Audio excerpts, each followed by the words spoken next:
Tilos Rádió, Budapest, irodalmi lépegető.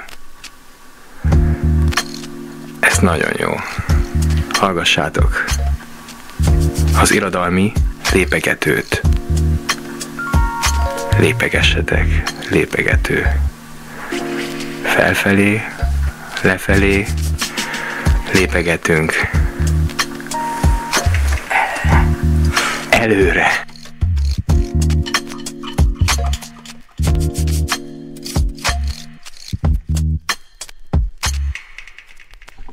Tudnivalók, közlekedési korlátozások a február 1-i eseményekkel kapcsolatban.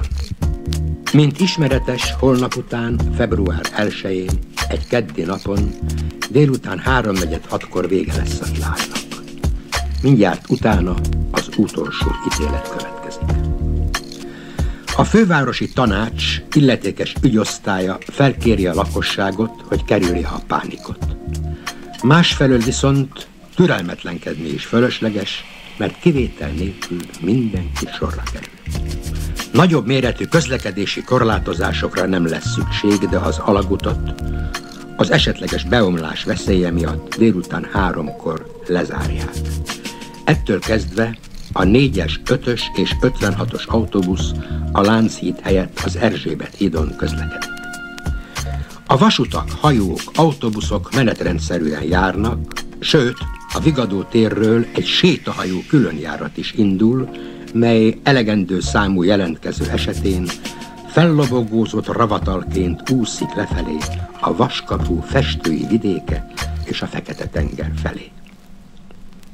Mindazokkal, akik életük meghosszabbítását akarják kérvényezni, már is közöljük, hogy kívánságuk nem teljesíthető. Még terhes anyák és újszülöttek sem képeznek kivételt, pedig néhányan jogosan panaszkodnak amiatt, hogy épp holnap után 3:46-kor jönnek a világra, és ennek folytán roppant rövid életük lesz. Másfelől viszont különleges szerencse éri mindazokat, akik ebben az időpontban amúgy is elhaláloztak volna. Ezek most jót röhögnek a markukban.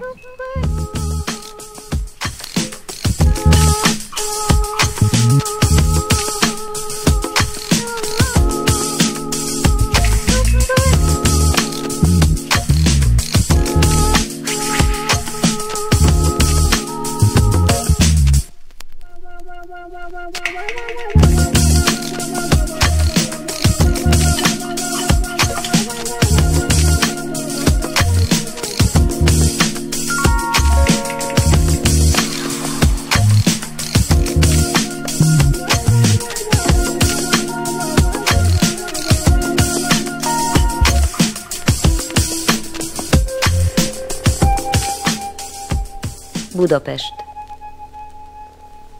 A Kálvin téren egy autóbusz nekirohant egy fának. Hirtelen az egész városban megálltak az összes villamosok. Minden megállt, még a kisvasút is a játéküzlet kirakatában. Csönd lett. Később még felzörgött valami, de csak egy újságpapírt söpört magával a szél, aztán neki sodorta egy falnak, és még nagyobb lett a csönd. 8 perccel az atombomba robbanása után kialudt a villany, rögtön utána a rádióban lejárt az utolsó gramofonlemez. Egy óra múlva szörcsögni kezdtek a csapok, aztán nem folyt több víz. A lomb is száraz lett, akár a bádog. A szemafor szabad utat jelzett, de az utolsó bécsi gyors már nem futott be a pályaudvarra. Mozdonya kazányában reggelre kihűlt a víz. 1 hónap alatt elgyomosodtak a parkok, zab nőtt a gyermekjátszóterek homokozóiban, ez alatt a söntések polcain is beszáradtak az étvágygerjesztő italok. Minden élelmiszert, az összes bőrdíszműárút és a könyvtári könyveket megették az egerek. Az egér roppant szapora állat. 5-ször is lefia esztendőben. Nem sok idő múlva úgy ellepték az utcákat, mint valami bársonyos, iszapszerűen hömpölygő kövezet. Birtokba vették a lakásokat, A lakásokban az ágyakat, a színházakban a zsölyéket. Bejutottak az operába is, ahol a Traviata került színre utoljára. Amikor az utolsó hegedűn átrágták az utolsó húrt, annak pendülése volt Budapest búcsúszava. De már másnap, az operával épp áttellenben, egy romház kövein megjelent egy cédula. Hozott szalonnával, egérírtást vállal Dr. Varsányiné.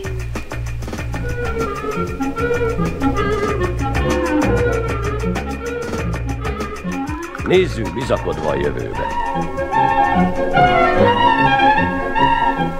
Körülbelül 110-115 év múlva egy szép nyári napon soron kívül megkondítják majd az ország összes harangjait. Sokan rá se hederítenek, pedig az a csengés-bongás nagy változások hírnöke lesz. Addigra Visegrádon újjáépül az egykori királyi palota, sosem látott pompával, óriási termekkel, függőkertekkel. Az avatási ünnepségen azt jelzi majd a harangkongás: néhány aggastyánnak könyvbe lábad a szeme. Valóban az lesz az a perc, az a nagy és régen esedékes perc, amikor véget ér az 1000 éves pechszéria. Visegrád akkor már nem ennek a csöppországnak lesz a székhelye, hanem a Dunai Magyar Köztársaságnak, melynek 4 vagy 5 tenger massa partjai. Dunainak azért fogják hívni a köztársaságot, nehogy összekeverjék egy másikkal, az Alsó-Rajnai Magyar Köztársasággal. Ez utóbbit akkor sem magyarok lakják majd, hanem kapott öltözékű, elnyűlt alsó-rajnaiak, akik csak kabalából vették fel a magyar nevet. Le se lehet írni, milyen jó dolog lesz akkor magyarnak lenni. Elég talán annyit mondani, hogy a magyar szó potom 115 év alatt igévé változik, mely addigra minden élő nyelvbe felszívódik, méghozzá kellemes jelentéstartalommal. Magyarni, franciául például annyit tesz majd, magamat jól leszopni. Spanyolul, utcán pénzt találni, érte lehajolni. Katalán nyelvjárásban könnyedén hajolgatok, amióta kínzó derékzsábámból kigyógyultam. És ha valaki Londonban így szól: I am going magyarni, vagyis szó szerint megyek magyarni, ez azt jelenti, ahhoz az isteni nőhöz, akit ott látsz most, oda megyek, megszólítom, belekarolok, hazaviszem, és itt egy csúnya szó következik. Más példa: én magyarok, te magyarsz, ő magyarik, mert ikes lesz az ige. 7 civilizált nyelven, norvégül, görögül, bolgárul, baszk nyelven, stb. Azt jelenti majd: ropogós kacsasültet eszem, eszik, idei uborka salátával, miközben Yehudi menuin a csak egy kislányt húzza a fülembe. Továbbá: anyuka, mehetek magyarni? Magyar. Lettül ez azt jelenti, hogy egy kisfiú elkéreckedik moziba, s az édesanyja némi habozás után elengedi, pedig a filmet csak 18 éven felüliek látogathatják. De hagyjuk a külföldet. Itthon is sok mindent másként hívnak majd. Például a vanília helyett, mely idegen szó, a háború megy át a köztudatba, mint hogy régi jelentését amúgy is elvesztette. A visegrádi cukrászdában tehát a fagylaltos pult fölött ez lesz kiírva: eper, puncs, háború, csokoládé. Így fogunk élni. Addig ezt a pár évet ki kell bírni.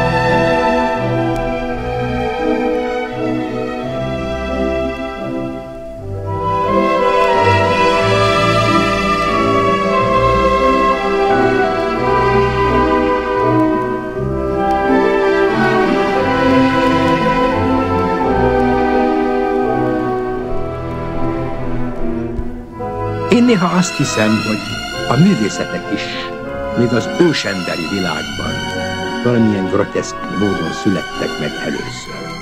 Azt hiszem, hogy az első groteszk mozdulata az emberiségnek az volt, amikor valaki elhúzta a száját, vagy behúnyta a szemét, megpróbált valakit utánozni.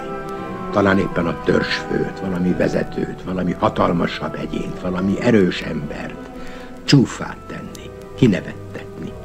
És amikor ezzel sikere volt, akkor elkezdte utánozni, még jobban kicsúfolni.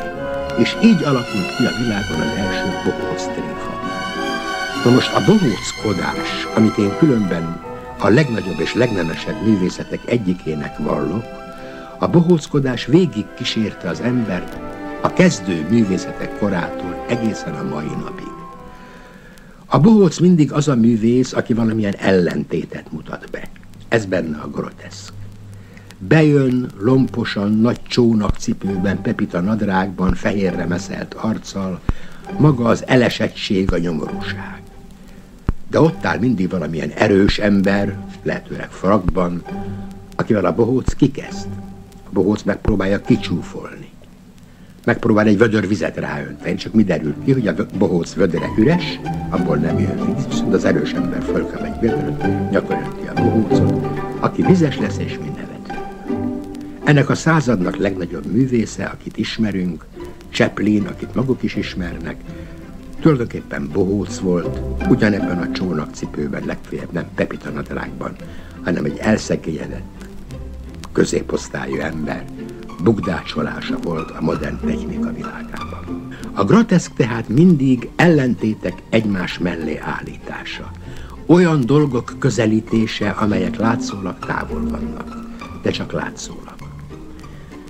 A groteszk egyszerre a sírás és nevetés például. Ezek mi bennünk voltaképpen rendkívül közel állna, csak egy szivárvány hártya választja el a kettőt. Hányszor láttuk vagy éreztük azt, hogy emberek rettenetes fájdalmukban, már kimondhatatlan, elviselhetetlen gyászukban hirtelen elkezdenek görcsösen nevetni. Vagy éreztük azt, hogy egy temetésen a szertartásosság láttán hirtelen elfogy minket egy nevetési vágy. Tehát ahogy a sírás és a nevetés vannak ilyen közel egymáshoz, úgy az összes ellentétpárok a világban, az erő és a gyöngeség, a hatalom és a kiszolgáltatottság, ezek mind közel vannak, egymást föltételezik, egymással bármikor szembeállíthatók. A groteszk, a látszólag össze nem tartozó dolgok szembeállítása, az olyan egymástól távol fekvő dolgok közelítése, amelyek voltaképpen nagyon közel vannak mi bennünk.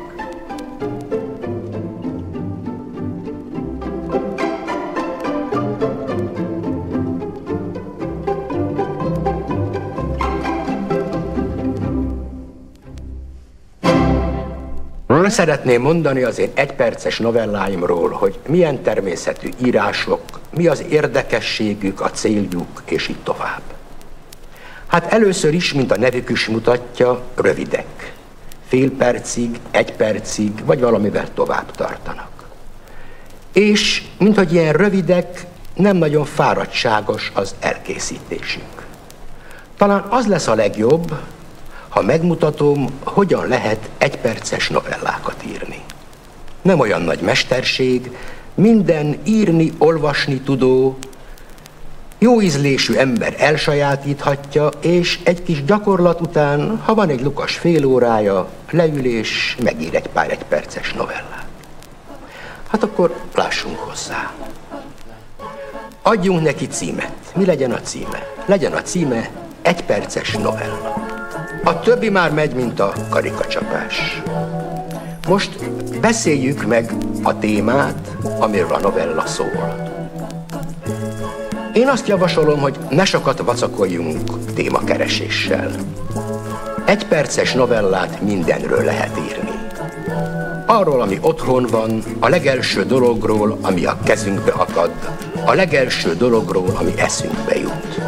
Mert, mint csöppen a tenger, mindenben, amit gondolunk, érzünk, benne van a mi egész életünk. Én ezt évek óta így csinálom, és nálam nagyon jól bevált. A többi már gyerekjáték. Most már csak arra kell ügyelnünk, hogy rövidek legyünk.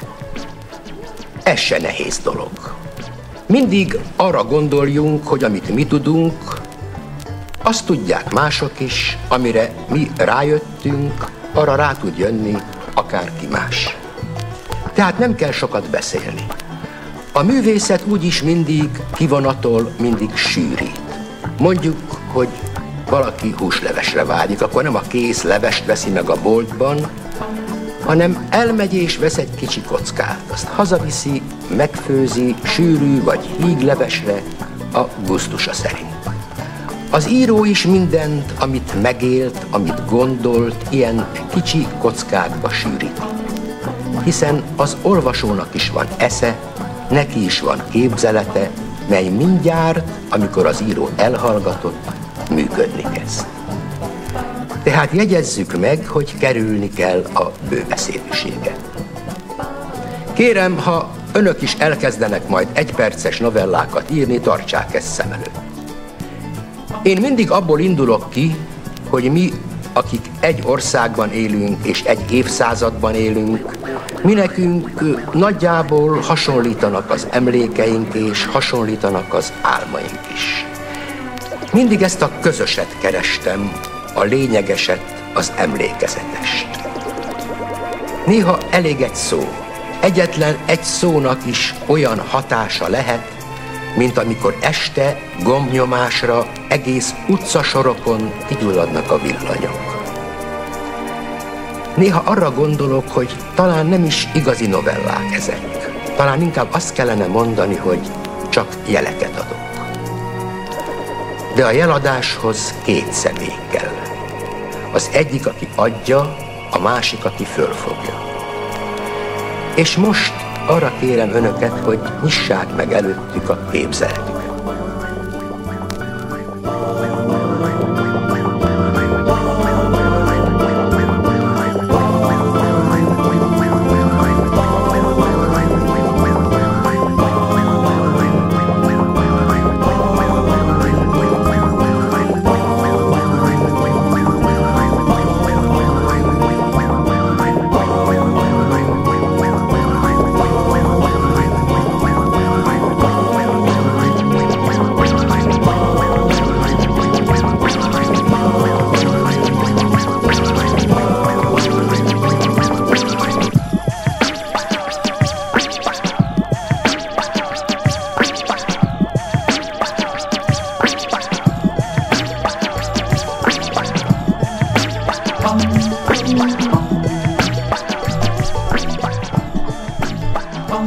Arról, hogy mi a groteszk. Szíveskedjenek terpeszállásba állni, mélyen előre hajolni, és ebben a pozitúrában maradva a két lábuk közt hátra tekinteni. Köszönöm. Most nézzünk körül, adjuk számot a látottak. Íme a világ fejtetőre állt. Férfi lábak kalimpálnak a levegőben, visszacsúsznak a nadrágszára, és a lányok, ó, ezek a lányok, hogy kapkodnak a szoknyájuk után. Ott az autó. 4 kereke a levegőben, mintha egy kutya a hasát akarná megvakartatni. Egy krizantém, Kejfel Jancsi, vékony szára az égbe mered, ahogy a fején egyensúlyozza magát. Egy gyors vonat, amint füstsóváján tovabb. A belvárosi plébánia temploma 2 tornyán lévő, 2 kereszten lévő, 2 villámállító hegyével érinti csak a földet. És amott egy tábla a kocsma ablakában.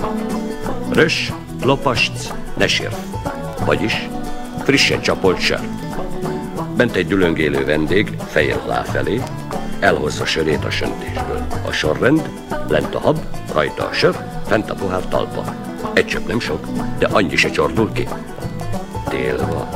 Hát persze, hiszen felfelé szállingoznak a hópelyek, és az égbolt jégtükrén lóbálózva iringálnak a korcsolyázó párok. Nem könnyű sport. Keressünk most már vidámabb látványt. Imhol egy temetés.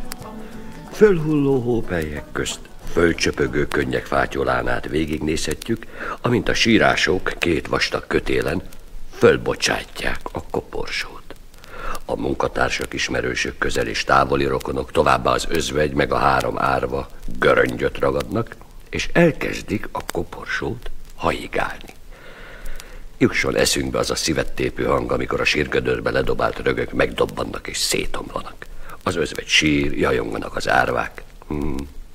Milyen más érzés fölfelé hajigálni, a koporsót eltalálni mennyivel nehezebb. Először is jó göröngyökre van szükség, mert a porhanyósabbja félúton szétesik. Van hátkapkodás, rótásfutás, taszigálódás a kemény rögökért. És hiába a jó göröngy, a rosszul célzott rög visszahull. És ha eltalál valakit, pláne ha egy gazdag előkelő rokont, kezdődik a vihorászás, a káröröm egészséges kuncogása. De ha minden stimmel, kemény a rög, pontos a célzás, s telibe találja a deszkakoporsót, megtapsolják a dobót, derűs lélekkel térnek haza, és sokáig emlegetik a nagy teli találatot, a kedves halottat, és ezt a mókás, pompásan sikerült szertartást, melyben nyoma sem volt a képmutatásnak, a tettetett gyásznak, a hazudott részvétnyilvánításnak. Kérem, szíveskedjenek kiegyenesedni. Amint látják, a világ talpra állt. Önök pedig emelt fővel, keserű könnyekkel sirathatják kedves halottaikat. Választék.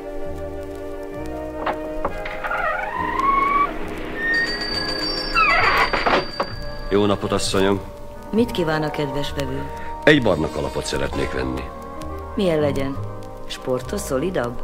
Széles karimás? Maga mit ajánl, asszonyom? Próbáljuk meg ezt. Könnyű, nem túl sötét, nem is túl világos. Ott a tükör, kérem. Azt hiszem, nem áll rosszul. Mintha a kedves vevőre tervezték volna. Mégis, ha nem fárasztom, mutasson egy másik fazont. Készséggel. Például ezt is nagyon merem ajánlani. Valóban.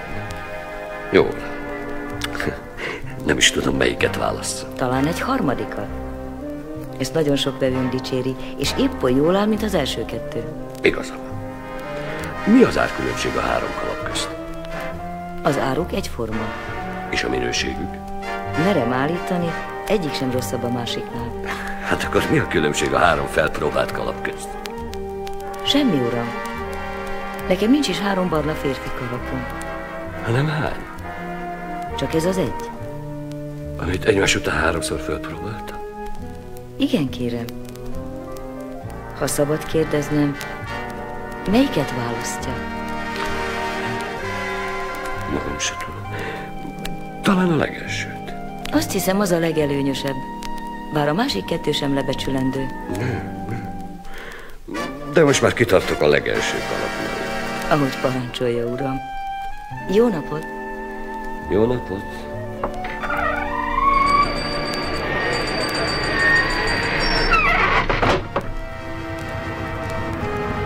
Az állva maradás joga.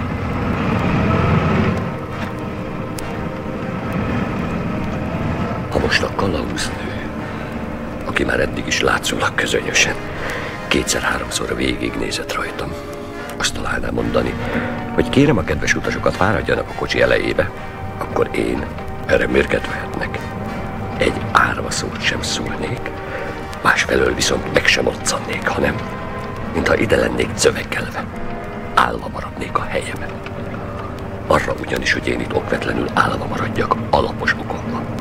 Mégpedig az, hogy itt lent a földön, a bokámnak neki támasztva, ott az aktatáskám, benne 5 üveg sörrel, 10 pár virslivel, mustárral, kenyérrel, vajjal, sajttal, és egy üveg 3 csillagos konyakkal, ami körülbelül 6 vagy 8 kiló, és ezt nem vagyok hajlandó elmozdítani. Sőt, boldog vagyok, hogy a táska nem billen föl se fékezés, se indulás esetén. Mindez persze azért van így, mert akadnak olyan kiszámíthatatlan, elviselhetetlen, hisztérikus emberek, mint az én legjobb barátaim, akiknek az utolsó percben jut eszükbe magukat vacsorára bemondani. Ezzel a magyarázattal viszont nem állhatok elő, mert nevetségessé válnék az utasok előtt. Tehát némán, de kimozdíthatatlanul itt maradok, ahol vagyok. Ha most már a kalauznő, ami nincs teljesen kizárva, megtalálna szólítani, mondván, hogy azt a szürke esőkabátos urat külön fölkérem, hogy adjon helyet a felszálló utasoknak, akkor viszont már előzékenyen bár, de igen határozottan kénytelen lennék kijelenteni, hogy kedves asszonyom, maga jobban tenni, ha befogná a száját. Ha erre a kalauznő, ami könnyen lehetséges, azt találná válaszolni, hogy kikérem magamnak ezt az otromba hangot, akkor én azt mondanám, még mindig előzékenyen, vagy nem is előzékenyen, de tartózkodó nyugalommal, hogy kedves asszonyom, maga pedig zöldüljön meg, kopaszodjon meg, legfőképpen pedig némuljon meg, mert más se csinál, mint oktatja, bosszantja és serdegeti az utasokat. Ha pedig erre, amire már volt eset, ő azt felelni, hogy uram, ha még egy szót mer szólni ezen a hangon, akkor rendőrt hívok, azzal vágnék vissza, hogy tisztelt asszonyom, hívja ide az egész rendőrséget, a katonaságot, a tűzoltóságot, hívjon ide akár páncélos alakulatokat, én akkor se fogok elmozdulni erről a helyről, melyet jogom van elfoglalni, mint minden más utasnak a világon. Na már most! Ha tudna véletlenül egy rendőrt hívni, és az a rendőr fel tudna szállni erre a zsuppolt autóbuszra, és kérdőre merne engem vonni, akkor én azt mondanám neki, minden ingerültség nélkül, de azért erélyesen, hogy kedves bajtársam, dögöljön meg, amire ő, ami szintén nem lehetetlen, azt találná válaszolni, hogyha urasága ilyen hangot üt meg, akkor én kénytelen leszek bekísérni az őrszobára. Erre már, hiszen az én türelmemnek is van határa. Megjegyezném, hogy tisztelt bajtárs, maga engem ne vigyen sehová, mert mindjárt én viszem el valahová, ahol igen rosszul érezné magát, mert ott a két talpammal a hasán ugrálnék egészen addig, míg ki nem megy magából az utolsó szem levegő is, és elmegy a kedve a további fenyegetéstől. Erre aztán, ami nem csak elképzelhető, hanem nagyon is valószínű, az a bizonyos rendőr százados, aki elé oda vezetnek, a fejemre olvashatná, hogy nézze csak, kérem szépen, maga kultúrembernek látszik, öltözéke és fellépése kiegyensúlyozott férfira val.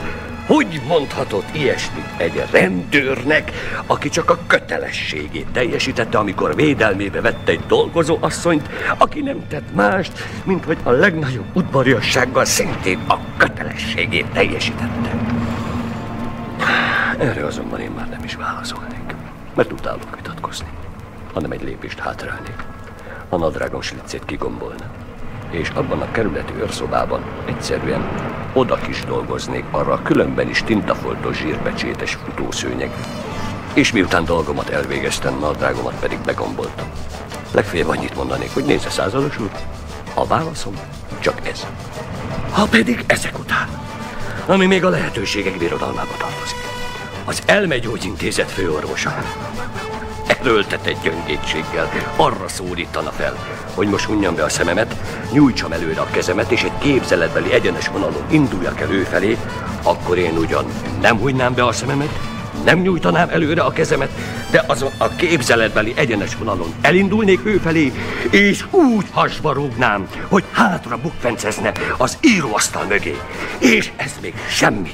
Mert ha ezek után az az öles termetű ápoló, aki ott áldogált a hátam mögött, rám vetné magát és megpróbálna lefogni, akkor én, akit ez szerencsére nem érne váratlanul, úgy sípcsonton rúgnám, hogy végigvágódna a padlón. Én pedig rávetném magam, hogy mozdulni se tudjon, aztán kinyomnám a szemét. Mégpedig úgy, hogy a két hüvelykujjamat oldalról, pontosabban a két szemes szögletéből jól belenyomnám a szemgödrébe, amitől a két szeme halk pattanással kiugrana a helyéről. Ezek után a biztonság kedvéért még az agyvelejét is kilocsantanám.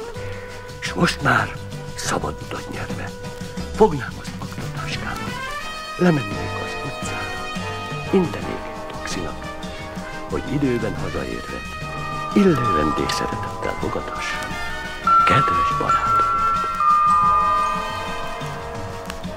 Fasírt. A megdarált húst összedolgozzuk tojással, tejbeáztatott zsömlével, sóval, borssal, és forró zsírban vagy olajban húspogácsákat sütünk belőle. Figyelem!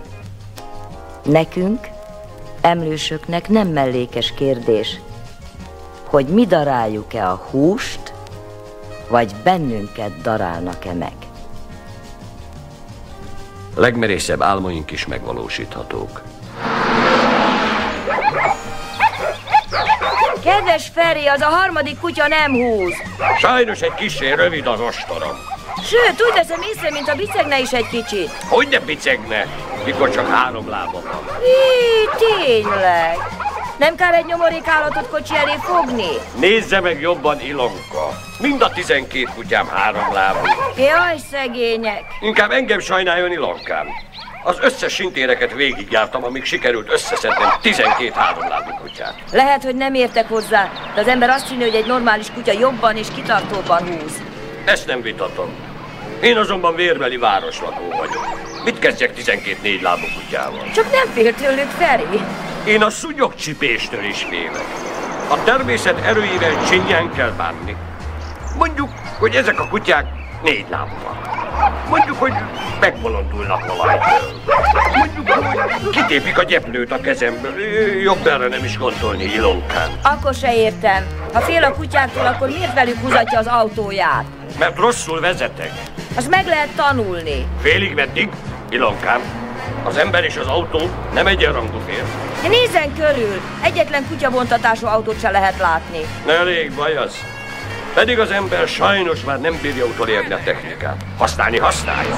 Valójában azonban rettek tőle. Én nem félek az autótól. Csak hogy ez a Simka óránként 150 kilométert tud megtenni. Ne fájdíts a szívem, Feri! Imádom a rohanást! Maga egy kicsit telhetetlen. 10 napja indultunk el Pestről, és nézze, már Siófokon vagyunk. 12 kutyával ez nem is olyan nagy teljesítmény. Hát persze, hogy nem.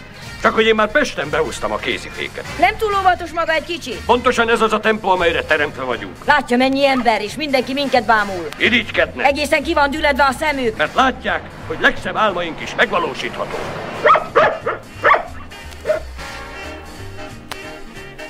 Változatok. A fűre lépni tilos. Tilos a fűre lépni. Lépni tilos, lépni. Lépni, lépni, lépni. Lépni, lépni, lépni. Lépni tilos, tilos. Tilos. Lépni tilos, tilos. Tilos, tilos, tilos, tilos. Tilos.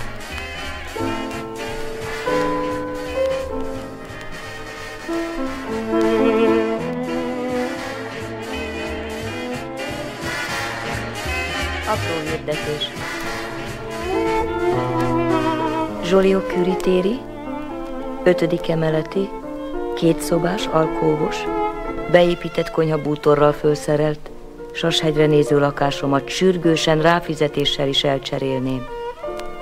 Joliot-Curie téri, 5. emeleti, 2 szobás, alkóvos, beépített konyhabútorral fölszerelt lakásra, a Sashegyre néző kilátással.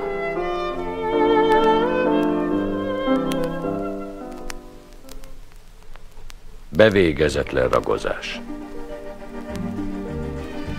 Sokszor csak úgy magam elé nézek, sokszor csak úgy magad elé nézel, sokszor csak úgy maga elé néz. Sokszor csak úgy magunk elé nézünk.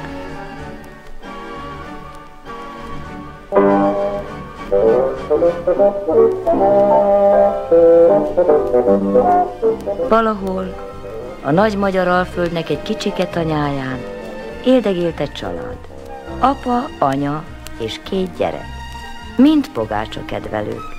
Ha a mamának volt rá ideje, s kedvében akart járni övéinek, sütött nekik egy nagy tepsi pogácsát. Egyszer azonban liszt helyett mérges rovarirtószer dúrt a tésztába. Ízre nem volt rosszabb, így hát jól bepogácsáztak, s reggelre meghaltak mind a 4-en. Az apa, az anya, a gyerekek. 4. nap eltemették őket, és aztán összejött a rokonság, meg a közeli és távolabbi szomszédok, ahogy az már illik halotti torra. Homoki bort ittak, s hozzá a maradék pogácsát majszolgatták. El is patkoltak mind, ahányan voltak. A mentősöknek, az orvosnak, a 2 hordágyvivőnek meg a sofőrnek már nem akadt dolguk, csak fejcsóválva körüljárták azt a sok halottat, és mielőtt visszaindultak volna, megettek néhány pogácsát. Ittak rá egy kis bort. Kivéve a sofőrt. Bort nem ihatott, mert vezetnie kellett, a pogácsát pedig nem szerette. De ami még ott maradt a tepsiben, azt újságpapírba csomagolva letette az ülése mellé, hogy kárba ne vessze. Jó lesz az még, gondolta, valakinek. És most viszi.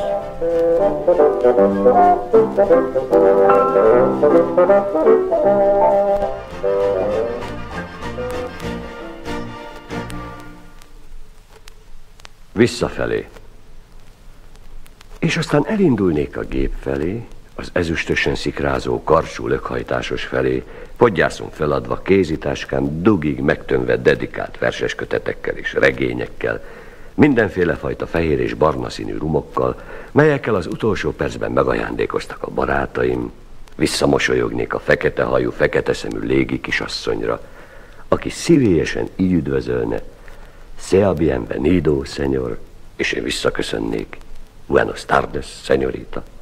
Ő pedig a felszállás előtt még egyszer odajönne a kiváltságos utashoz, hogy saját kezüleg rám csatolja a biztonsági övet, majd később egy lecsapható asztalkán elémbe rakná a vacsorát, és miután eltakarította az üres tálcát, újra megjelenne egy egész tolokocsi Bacardi rummal, viszkivel, Cointreauval, és még egy tucat pálinkával és likörrel, és kérésemre egy pohárka Calvadoszt töltene ki nekem, és mielőtt jó éjszakát kívánna, megkínálna egy enyhe nyugtatóval, amire azt mondanám, hogy szenyorita, az én koromban az ember már nem nyugtatóval, hanem altatóval alszik, és én már a Calvadosszal bevettem az esti porciót.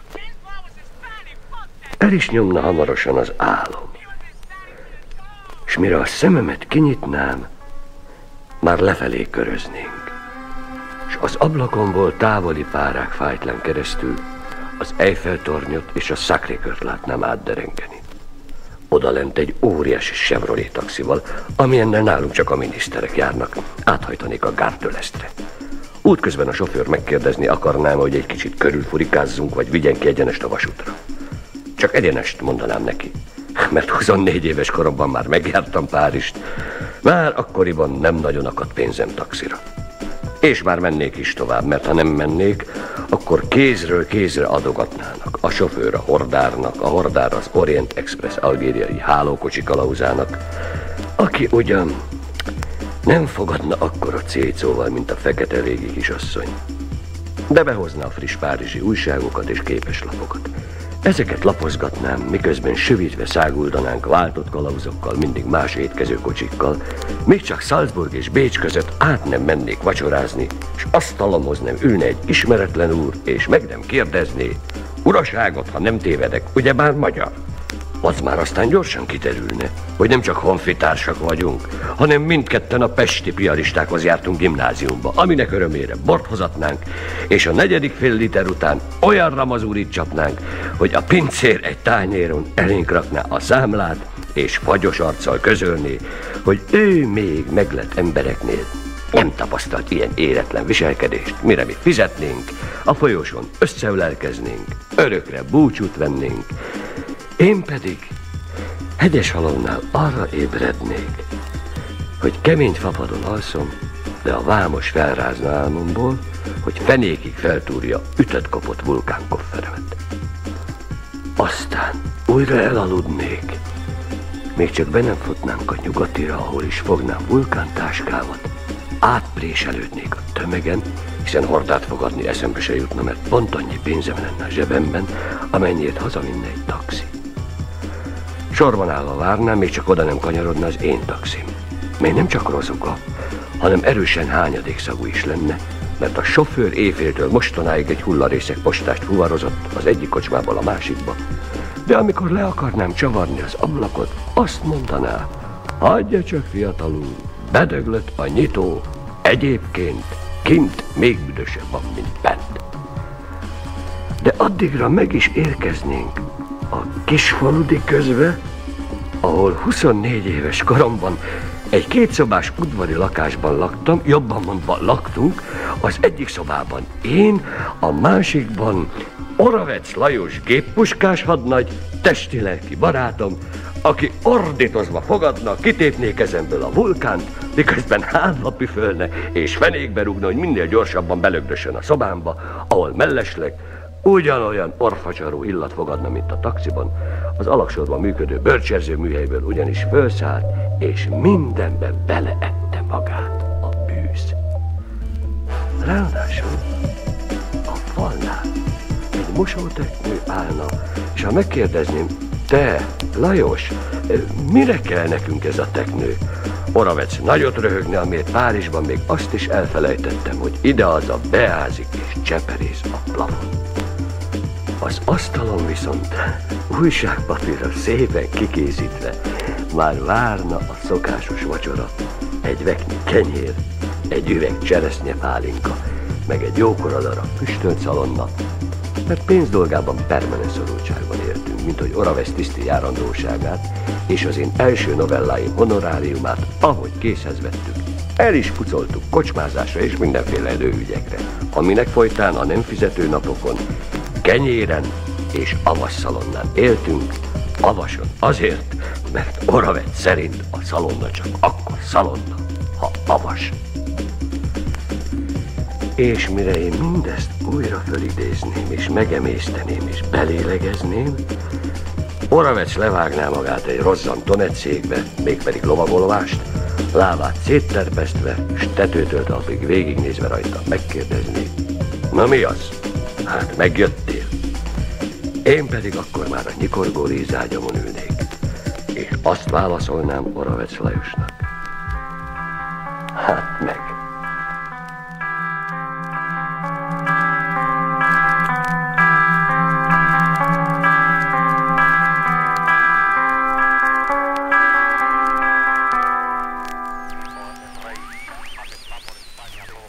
Nemrég jelent meg magyarul Jules Renard naplója, ez a nagyszerű mű, és ez tele van nem csak 1 perces, hanem fél perces, 5 soros vagy 5 szavas novellákkal. Hát hamarjában egy jut eszembe: egy nyúl vacka tele van félelemmel, még ha távol van is a nyúl.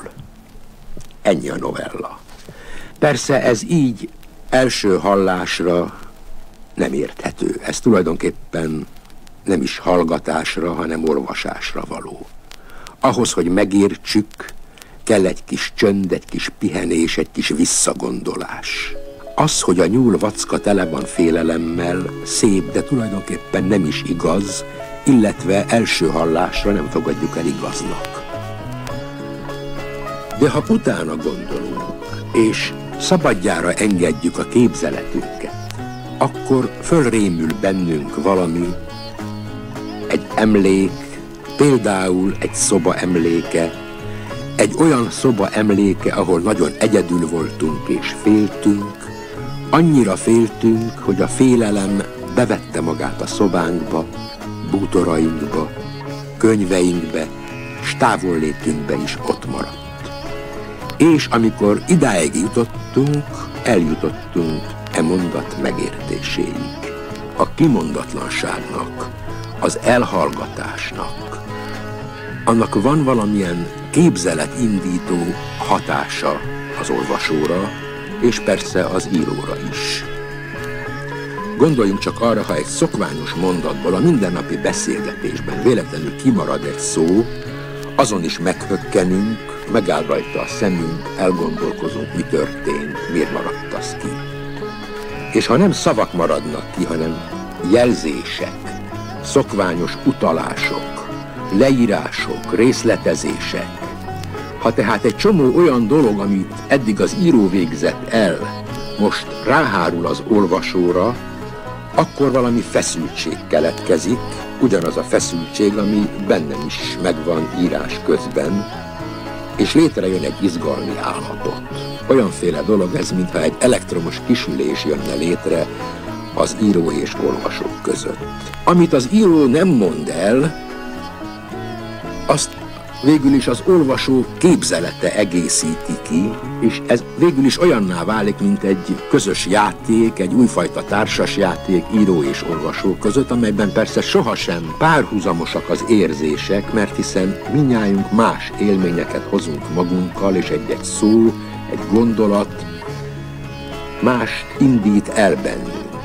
Mert voltaképpen minden művészi alkotásnak sok értelme van. És minél többféleképpen értelmezhető, minél egyéniben tudjuk magunknak megmagyarázni azt, amit láttunk vagy olvastunk, annál jobb. Csak egy kicsit lazítani kell magunkon. Nem szabad mindent olyan véresen komolyan venni. A világon csak egyetlen egyértelmű dolog van, az a telefonkönyv. Minden más, amit az ember leír, már több értelmű. Még az is, ami nagyon egyértelmű akar lenni, mondjuk a büntető törvénykönyv. Még az is nagyon sokszor, nagyon sokféleképpen értelmezhető. Hiszen akik megélték ezeket az időket, nagyon jól emlékeznek, hogy lehetett a törvényt kicsavarni, hogy lehetett ártatlan embereket halálra ítélni. Mindezt a büntetőtörvény paragrafusaira hivatkozva. Pedig a BTK, a büntetőtörvénykönyv az nem művészeti alkotás.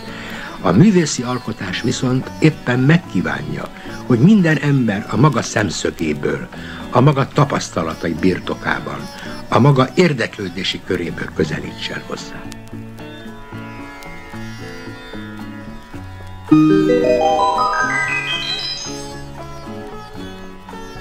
Kettős öröm.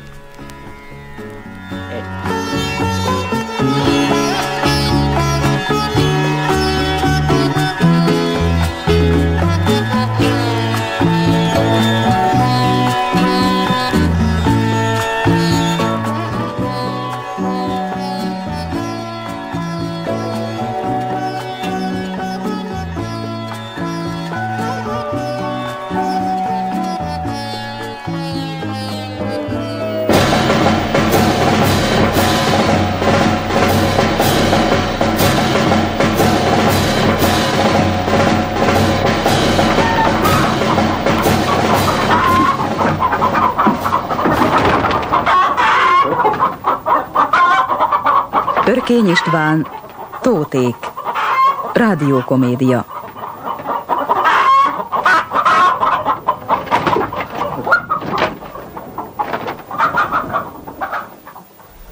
Én vagyok a postás, igazabban szólva csak a féle szükségpostás, mert a rendes postás mindjárt a háború elején behívták katonának. Akkor én rám bízták, hogy kézbesítsem a leveleket. Halló, Gyuri atyus! Hozol le nekünk is valamit? Majd, ha kapok, hozok! Tetszettek hallani, Gyuri atyus. Gyurit nem is tudnának mondani. És mindenki tegez, még a gyerekek is. És miket beszélnek a hátam mögött? Azt mondják, félhülye vagyok. Azt is mondják, hogy beleköpködök az a tézikútba. Jó napot, lőrincék! Ma nem jött semmi, de talán holnap. Meg hogy belefújom az orrom a szárítani akasztott fehér neműbe. Ebből egy szó se igaz. Mondják még, hogy manipulálok a levelekkel. Ez viszont igaz. Itt van például Cipriani professzor úr. Ő aztán igazán sose bántott, sőt, még gyógykezelt is az elme és idegklinikán. Mégse tudom szeretni. Gyuri atyus, jött nekem valami? Ma nem jött semmi, méltóságos professzor úr. Pedig, dehogy nem jött. Egy aranyszérű meghívó a kormányzói Garden Partyjára. No, de miért örüljenek? Fogom, eltépem, volt, nincs. Másfelől viszont, ahol csak tehetem, inkább jó hírt adok, mintsem, hogy rosszat. A tanítóéknak megsebesült a fronton a fiúk. Még ma sem tudják. Na és itt vannak Tóték. Őket különösen szeretem. És nekik is kint van a fronton a fiúk. Isten ments, hogy valami baja essék. Na, lássuk, mit is írtam múltkor.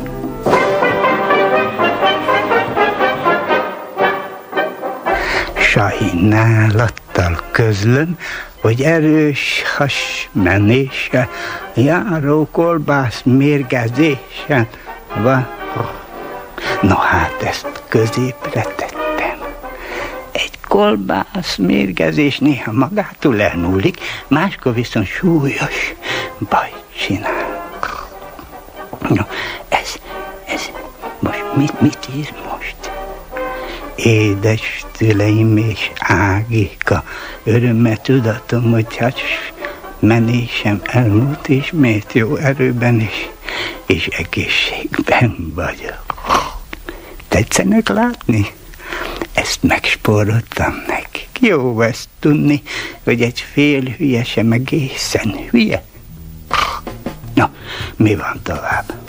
De még egy sokkal nagyobb örömhírem is van. Örömhír, de végre! Tóték, posta, örömhírt hoztam! Anyu! Tessék kijönni, posta!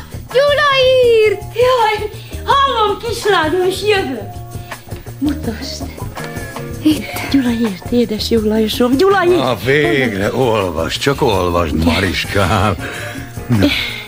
Szeretett őrnagyurunknak, akiről már annyi szépet írtam, a partizánok állandó zaklatása miatt nagyon leromolott az idegrendszere, és emiatt most 2 hetes betegszabadságra hazautazik. Sikerült rávennem, jaj Istenem, de izgatott vagyok, Ágika, olvasd tovább. Igen, sikerült rávennem, hogy vegye igénybe kedves szüleim vendégszeretetét, ami nem ment könnyen, mert mostani idegállapotában nem akar senkinek terhére lenni. Hallod ezt, édes jó Lajosom? Hallom. De én leírtam a község klimatikus előnyeit, ami szép üveges verandánkat, a kilátást a Bábonyra, meg a Bartalaposi völgyre, és képzeljék, őrnagy urunk elfogadta a meghívást. Gondolhatják, hogy ez mit jelent nekem. Krisztus a keresztmán. Ágika, egy pohár bort a most. Igen? A kedves Gyula egészségére! Köszönöm a jó hírt. Na, Isten veled, Gyula. Egy őrnagy. Járt itt már őrnagy valaha, talán sohasem. Csak hogy nincs jó idegállapotban. Majd rendbe jön. Olvasd, kislány. Igen? Szeretett őrnagy urunk, és ettől ne tessék megijedni, nem bírja a lármát. Továbbá nagyon érzékenyen reagál egyes szagokra. Van olyan, amit nem tud elviselni, mások ellenben, például a fenyőszag valósággal megnyugtatják. A fenyőszag az aztán bőven van nálunk. De vajon mi az, amit nem tud elviselni? Arról nem ír közelebbit, ami drága Gyula. Hát pedig nem ártana tudni. No, de is épp itt jön a pöcegödör tisztító. Mariskám, Ágika, adjatok magunkra meghányni, vetni a teendőket. Halló, doktor úr, tessék már ide fáradni. Tessék parancsolni, tűzoltó parancsnok úr. 2 hétig itt lesz nálunk a fiam, parancsnoka, aki nagyon érzékeny a szagokra. Igazán, gratulálok. Lássunk neki a szivattyúzásnak? Már magam se tudom, kedves doktor úr, mert én már úgy megszoktam a szagot, hogy nem tudom, büdös van-e vagy ség. Igen, hát őszinte leszek. Jelenleg a Tóth úr árnyékszékének a szaga kissé szúros, de nem kellemetlen. lehetetlen. Hát most mit évők legyünk. Ha tetszik, pumpálok, ha nem tetszik, nem pumpálok. De ezt önnek kell eldöntenie, kedves tűzoltó parancsnok úr. Ha szava van, akkor pumpáljuk. Gyulánk életéről van szó, kedves doktor úr. Igen, ezt tenné a helyemben minden lelki ismeretlen gödörtisztító. De én mérlegelek, kérem. Mert tegyük fel, hogy belekezdek a szivattyúzásba. Mi történik akkor? A massza megbojdul, és tűzoltó parancsnok úr még a legtisztább tengerszemnél is, ha fölkavarodik a vize, időbe telik, míg megnyugszik, leülepszik, kristálytiszta lesz. Megtetszett érteni a hasonlatot? Hát hagyjuk így, kedves doktor úr. Hát kérem szépen. Én könnyű szívvel hagytam ott a jogi pályát, mert ezzel a munkával 10-szer annyi a keresetem, de azt nem hittem volna, hogy olyan fogas kérdésekbe ütközöm, mint ügyvédi pályámon talán még soha. Mert ha most megbolygatom a masszát, akkor legalább 2 hétig tart, amíg újra bőrzeni kezd a tetején. Van annyi idő? Ő a legrövidebb időn belül érkezik. Akkor inkább mondjunk le a pumpálásról, kedves tűzoltó parancsnok. Gondolja? Hát, köszönöm a szíves útbaigazítást. Szívesen. Ha szabad kérdeznem, mennyivel tartozom? Ó, semmivel, Tóth úr. Ne, hát ezt nem fogadhatom el. Csak a szivattyúzás kerül pénzbe. A tanácsadás én nálam díjtalan. Köszönöm. A viszontlátásra, doktor úr. Áthívtam a szomszédokat, édes jó Lajosom. Isten hozott, Lőrinc.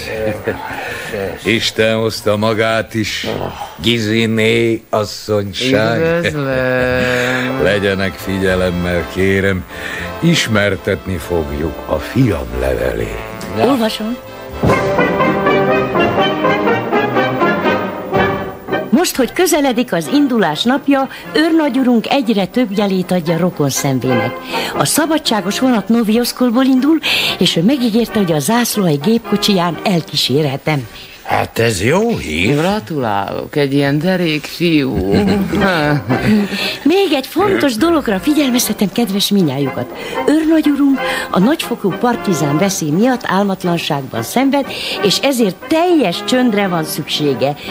Tudom, hogy édesapám községszerte oly nagy megbecsülésnek örvend, hogy könnyűszerrel ki fogja küszöbölni a fülnek nem kellemes zajokat.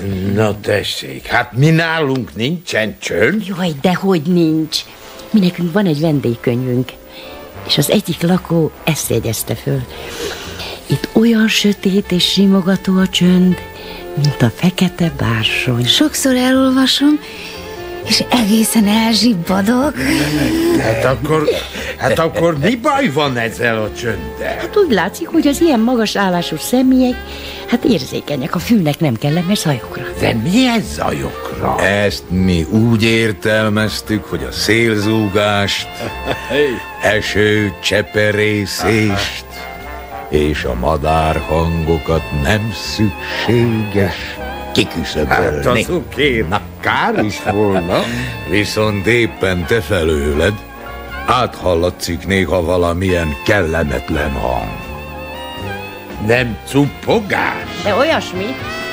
Én ugyanis a hideg sört iszom, utána mindig cuppogok. Na. De most vége. Leszokom a sörről. Jaj, köszönöm szépen, kedves. Hát ez szép tőled, Lőrinc. Na és engem? Miért tetszett hivatni szomszéd úr? Mindjárt rátérek. Isten veled, Lőrinc. Mariska, Ágika, hagyjatok magunkra. Igen. Egy kis 4 szem közti beszédem van Giziné asszonysággal. 4 szem közt. Ez kissé meglep, tűzoltó parancsnok úr. A mesterségemet merem állítani, úgy űzöm, hogy emelt fővel járhassak a község apraja nagyja között. Ez így igaz, Giziné asszonyság. Hát akkor miért tetszett hivatni? Én se részeg, se garázda vendéget nem szolgálok ki. Ez nálam ki is van szögezve a legfeltűnőbb helyre, az ágy fölé. Elhiszem. asszonyság, de... Na, magától mi csak egy semmiséget kérünk. A kiskapuja ugyanis nyikorog. Ez olyan semmiség? Csak be kell olajozni. Az ám. Csak hogy annak a nyikorgásnak van bizonyos szerepe a munkakörömben. Én hozzám ugyanis főként gyantaszedők járnak. Ezek nagyon derék, de kissé lassú természetű emberek. Na már most. Abból, hogy a kiskapu megnyikordul, kiviláglik, hogy megjött a következő gyantaszedő, ami sietésen ógatja az előző gyantaszedőt. Ha beolajozom a kiskaput, abból anyagi károm származik. És más megoldás nincs a siettetésre? Ezt szokták meg, tűzoltó parancsnok. Értem. Na, kárpótlást szeretne kapni a jövedelem kiesését. Nem, köszönöm. Sőt, még büszke is vagyok, hogy olyan emberért, mint a Tóth úr, én is tehettem valamit. A viszontlátásra, tűzoltó parancsnok úr. Köszönöm szépen, Giziné asszonyság. Milyen megértő, milyen segíteni kész. Téged mindenki szeret, édes jó Lajosom. Na, mi van még a cédulán? Az, hogy Gyuri atyus szóljon Szűcs néninek a kutya miatt. Itt vagyok. Szóltam neki, hogy a kutyát ki kéne vinni az erdészházba, de nem akarta elengedni. Jaj, Istenem, hát most mi lesz? Megfojtottam.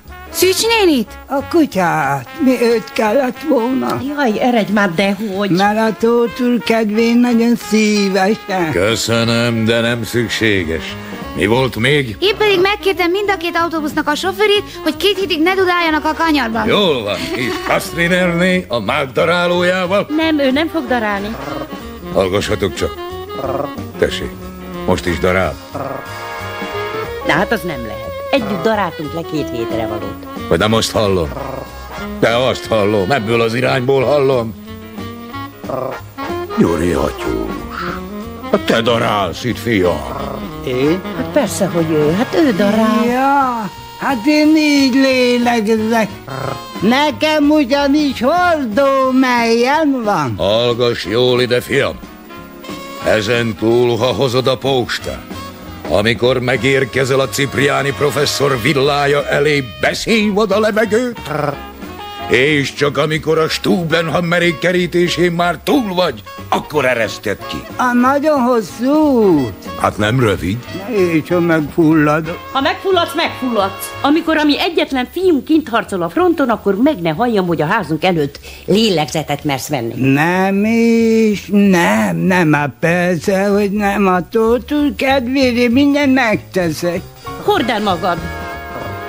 Micsoda önző fráter. Szűcs nénit megölni, azt igen. De hogy ő maga megfulladna egy kicsit, az még a te kedvedért sem. Ne bosszankodj, Mariskám. Jót akar, csak hát nincs helyén az esze. Na, de hallgassuk csak. Most, mint a csönd volna. Igen, én is úgy veszem észre. Hát legfőbb ideje. Agikám? Igen? Hozzál édesapádnak egy szívat. Jó. Jaj, köszönöm, kislány. Tüzet is adsz. Adok. Pedig hogy remeg a kezem? Mitől te, kislány? Mert holnap ilyen tájt már itt lesz. Itt bizony. És nem fogja zavarni semmi? Nem bizony, se szag, se lárma.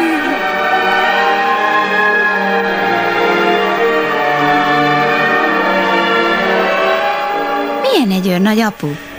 Hát, hogy milyen? Hogy kell szólítani? Méltóságos úrnak, mint Cipriani professzor urat? Vagy mint a luxemburgi hercegnek, neki is azt kell mondani, felség? Úgy tudom, őt csak őrnagy úrnak kell szólítani. Vagy kedves őrnagy úrnak. Hát akkor egy őrnagy kevesebb. Dehogy is, épp megfordítva. A luxemburgi hercegnek csak erdőségei vannak, a professzor úrnak meg egyebe sincs, mint a tudománya. Egy őrnagy viszont, az valaki. Ő parancsol, neki aranycsillaga van, ő katonatiszt. Egy katonatiszt, egy katonatiszt, egy katonatiszt, egy katonatiszt, egy katonatiszt, egy katonatiszt, jó, egy katonatiszt. Olyan jó csönd van. Mint a fekete bársony. Most már jöhet az őrnagy úr. Egy tábori lap Tótéknak a frontról. Édes jó szüleim, ne haragudjanak, hogy mindig újabb dolgok jutnak a eszembe, de nagyon tessék vigyázni, nehogy beszélgetés közben elnézzenek az őrnagy úr feje fölött.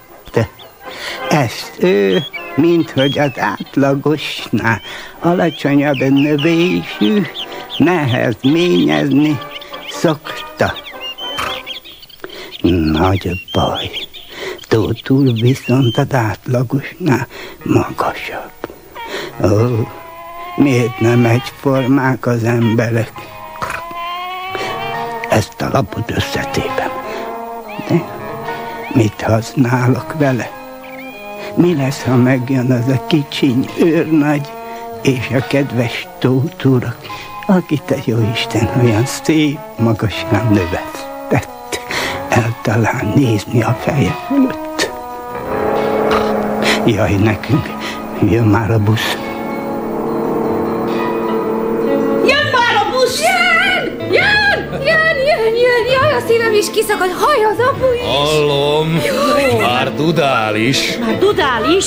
Jaj, hát én már semmit se hallok. Pedig dudál. Szabad valamit mondanom? A dudálást nem is hallhatja az apu, mert mi kértük meg a sofőrt, hogy ne dudáljon a kanyarban. De sokat beszélsz. Ideges szegénykém. Nem lett poros a sisakon. Egy kicsit. Istenem, milyen szép is tud lenni az apu. Már zakatol. Egy katona. Már itt van. Egy katona. Egy katonatiszt. Itt maradsz. Katonatiszt. Majd ő szól.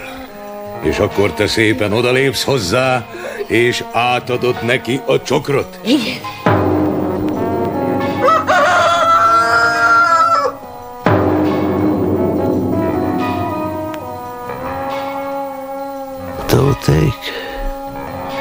Tóték, hol vannak? Itt vagyunk. Milyen tisztelt őrnagy úr, szíves engedelmével itt. Na végre valahára. Szeretettel üdvözöljük a kedves őrnagy urat, és kívánjuk, hogy érezze jól magát szerény otthonunkban.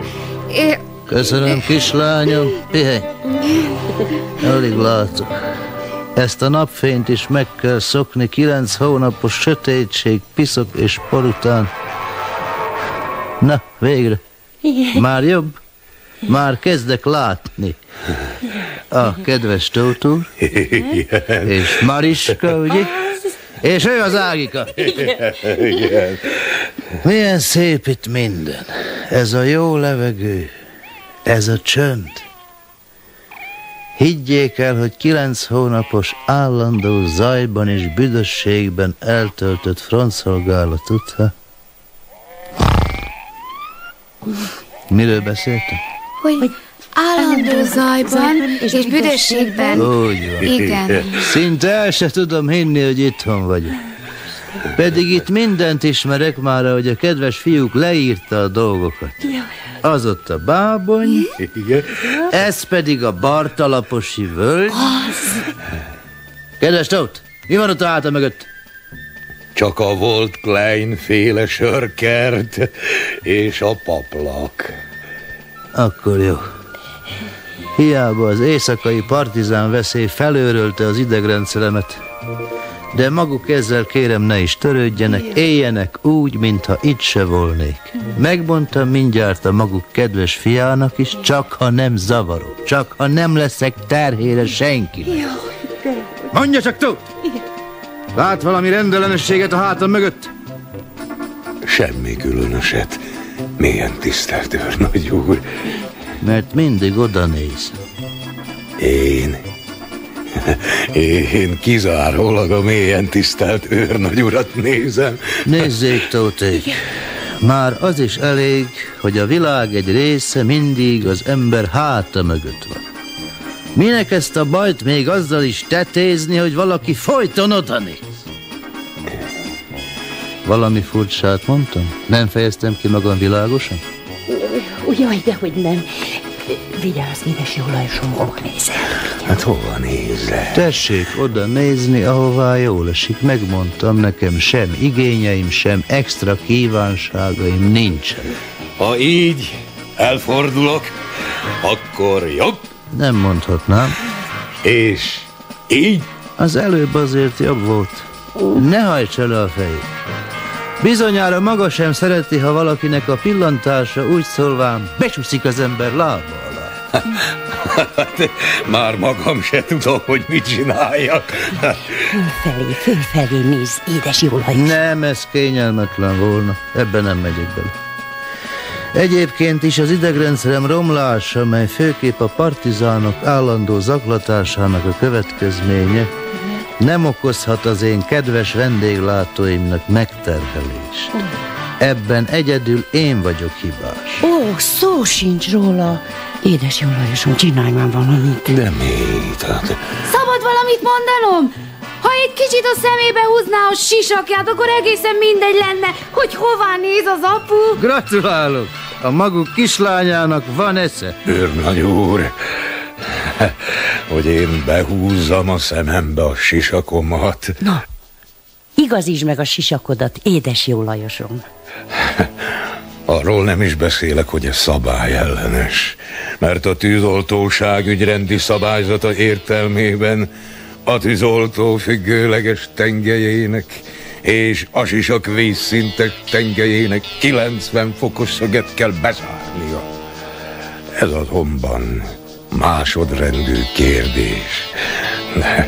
Mit szólna a község? Nem kell azt bizonygatnom a mélyen tisztelt őrnagy úrnak, hogy a tűzoltónak tekintélyt kell tartania.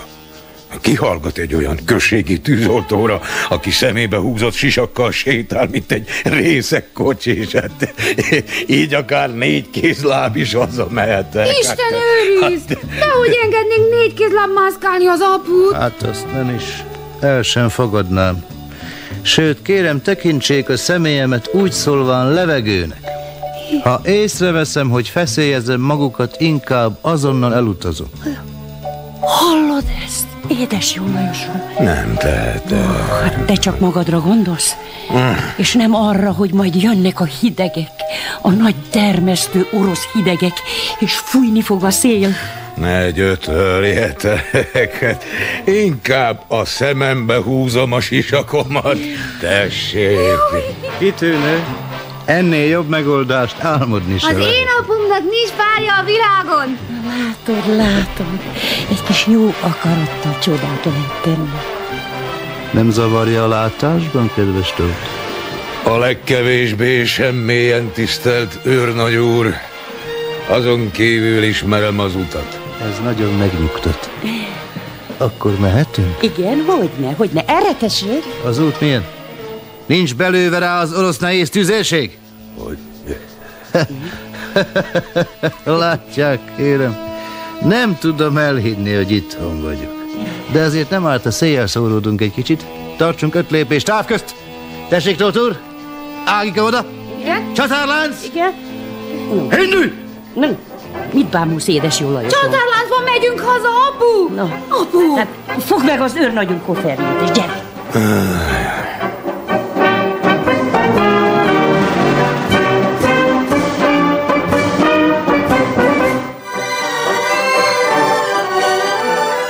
Egy katonatiszt, egy katonatiszt, egy katonatiszt, egy katonatiszt.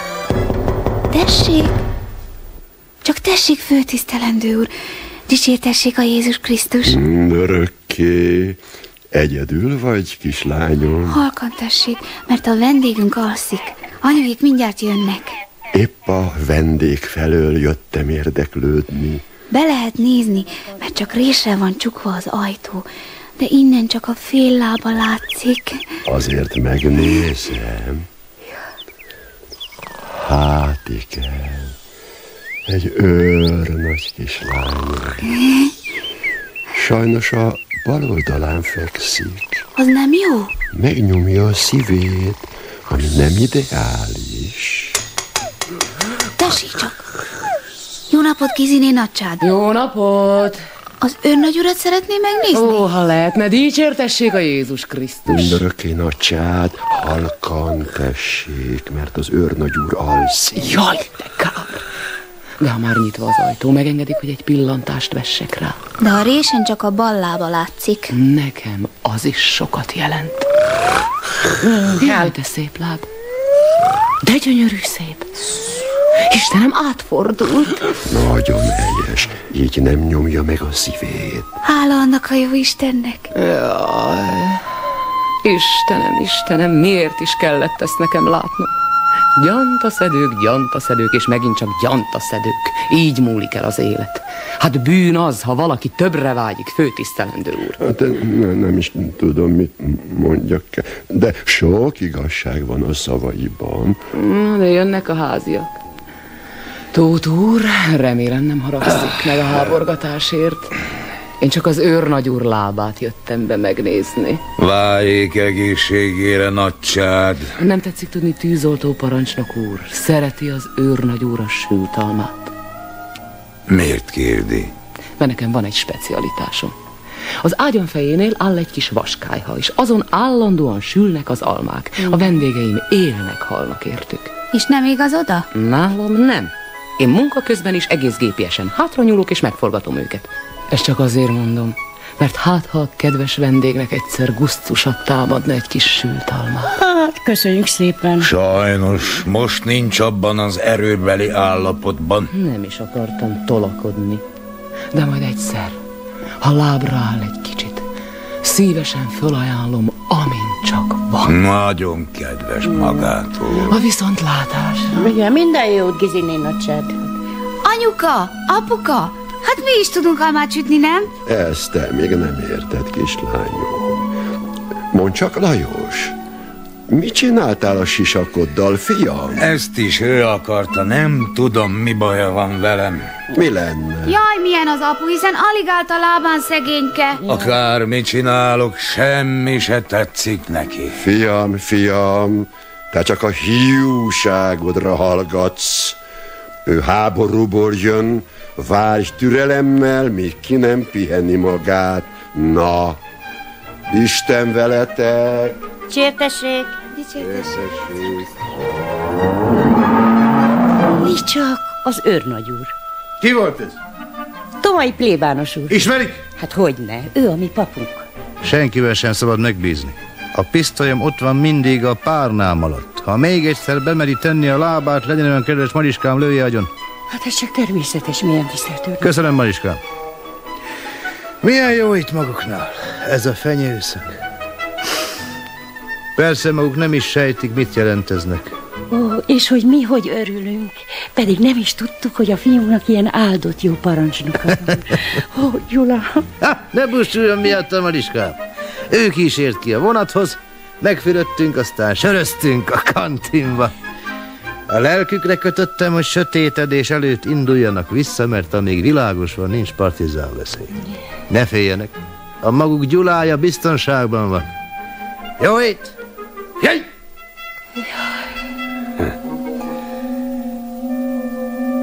Sörözött, megfürdött. Még világosban visszaindult. Istenem, talán minden jóra fordul. Talán oda veszi maga mellé a zászló a irodára. Gyulám, csak ne legyen bajod. Gyulám, édes Gyulám, meg ne fagyj. Besötétedett. Na, menjünk aludni. Mikor olyan szép. Most gyulladtak ki a gyantaszedők tábortüzei. Kár, hogy az őrnagy úr alszik. Nekem is leragad a szemem. Menj egy kicsit odébb, kislányom. De amikor olyan jól esik simogatni az aput. Ne, kislányom, hát nem tudod, hogy ilyenkor apuka nyújtózkodni szokott. Jaj, anyám, szegény jó anyám, miért hagytál el engem? Jaj, anyám, édes jó anyám, miért hagytál el engem? Megsebesült valaki? Nem történt semmi, mélyen tisztelt őrnagy úr. Mintha nyögést hallottam volna. Az én voltam. Mintha az anyját emlegette volna valaki. Az csak aféle rossz szokás. Szeretek nyújtózkodni, és közben nagyokat nyögök. Úgy? Ennek azonban semmi jelentősége. Épp olyankor jajgatok, amikor a legjobban érzem magam. Ennek igazán örülök. Hát mi újság, kedves Tóth? Semmi különös, mélyen tisztelt őrnagy úr. Hogy érzi magát? Köszönöm, jól. Szerencsés természete van. Mindig olyan jól érzi magát? Nincs okom panaszra, mélyen tisztelt őrnagy úr. És mitől érzi olyan jól magát? Hogy mitől? Csak úgy. Minden este így szokott ülni? Hát, majdnem.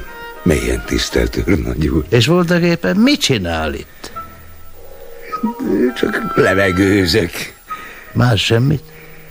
Hát, nem nagyon. Illetve néha ellenőrizni szoktam, nincs-e valahol tűz. Nagyszerű. Legalább csinálunk valamit. Már azt hittem, itt ülünk ölbetett kézzel az idők végeiglen.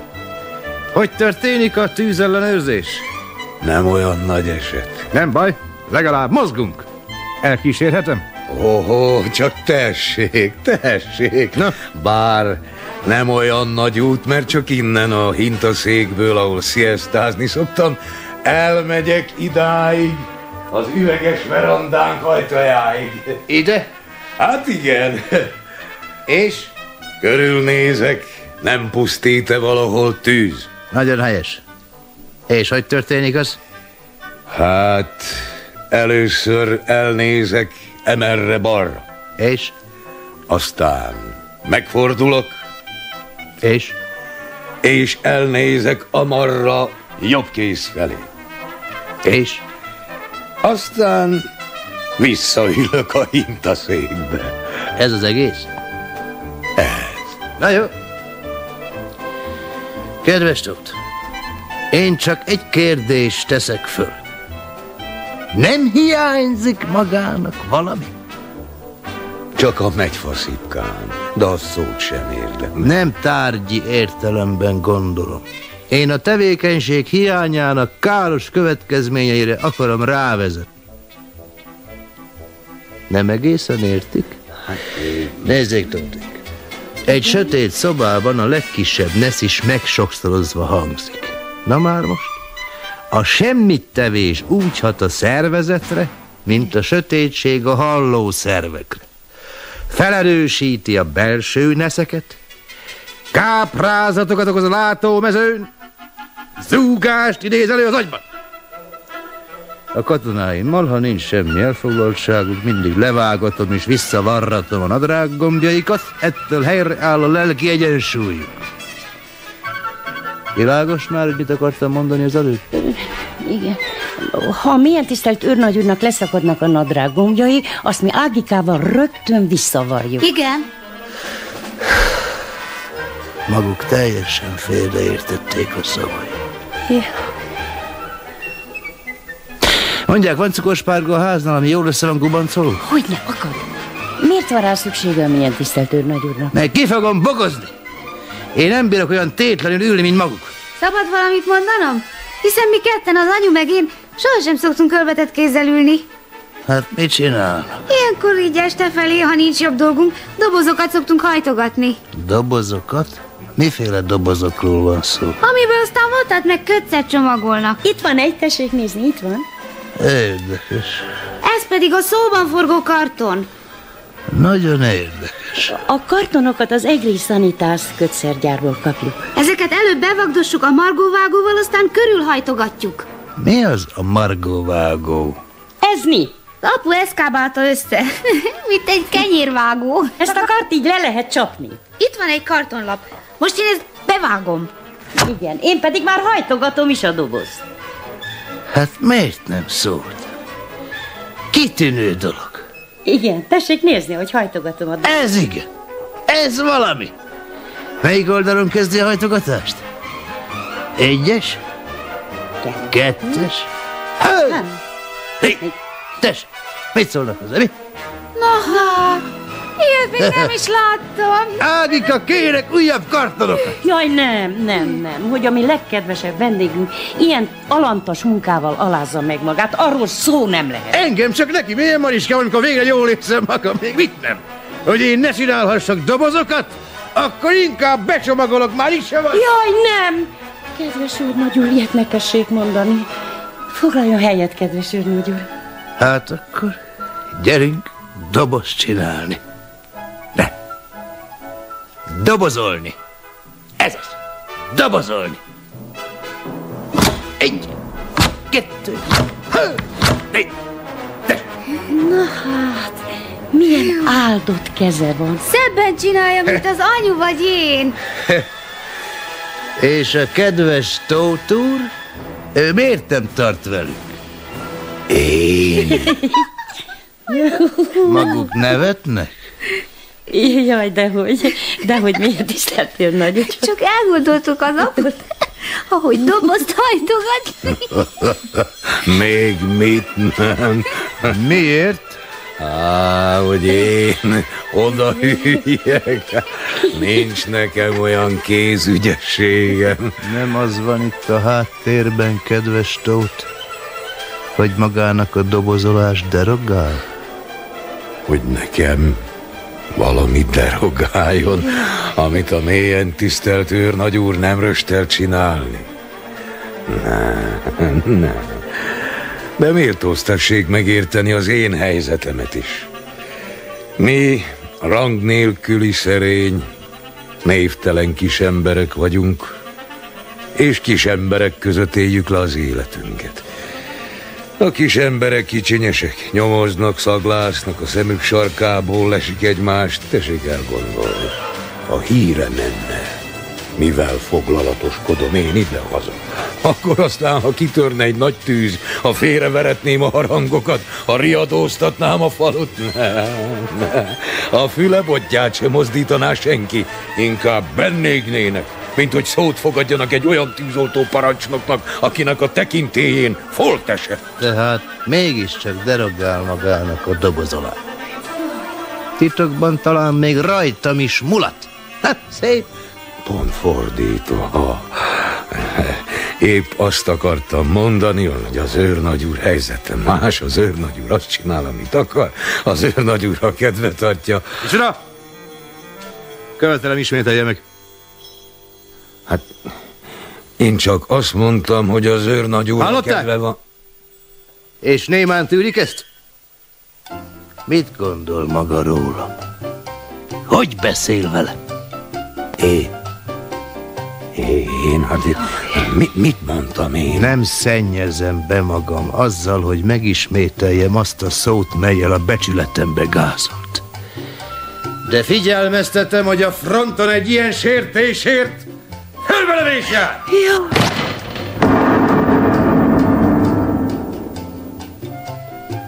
Mit mondtál neki, édes jó Lajosom? Itt voltál, nem? Hallottál minden szót?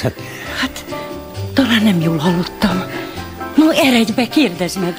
Én? Kérdezd meg te! Én nem merem. Nem merem. Én azt hiszem, jobb volna, ha az anyu menne be az őrnagy úrhoz. Igen, igazad vagy, kislányom. Akkor bemegyek.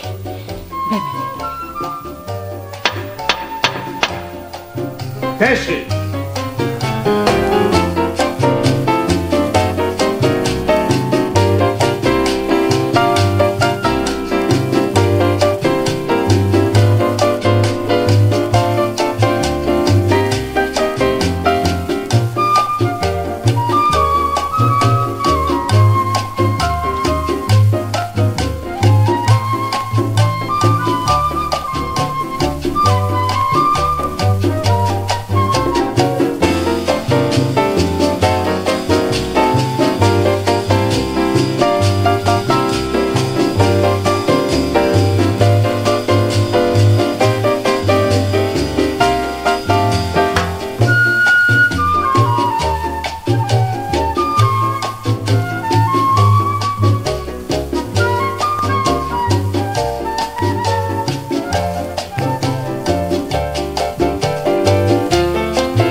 Tilos Rádió. Az irodalmi lépegetőt hallottátok, és benne Örkény Istvánra emlékeztünk. A jövő héten folytatjuk a Tótékat. További jó hallgatást!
Let's go.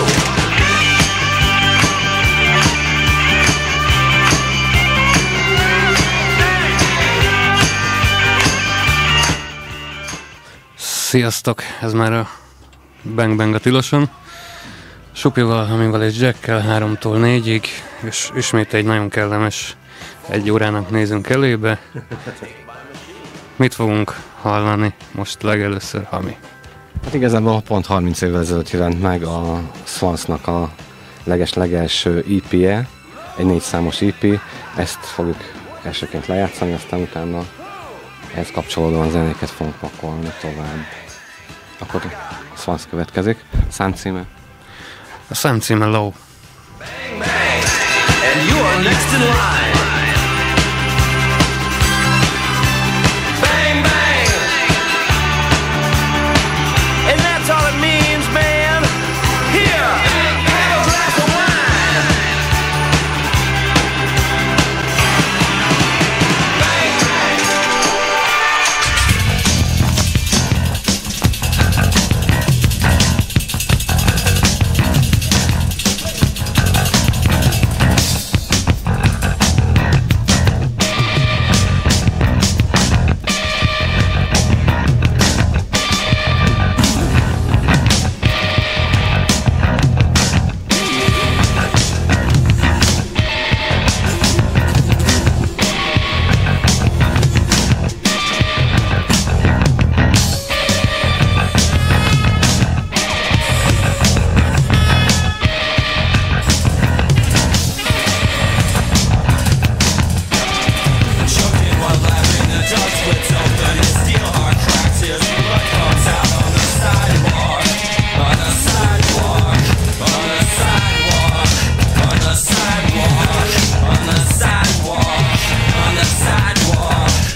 Tehát akkor a Swans leges-leges EP-jét halljuk, ez a Speak című szám volt, megfordítjuk a lemezt, és közben pedig a...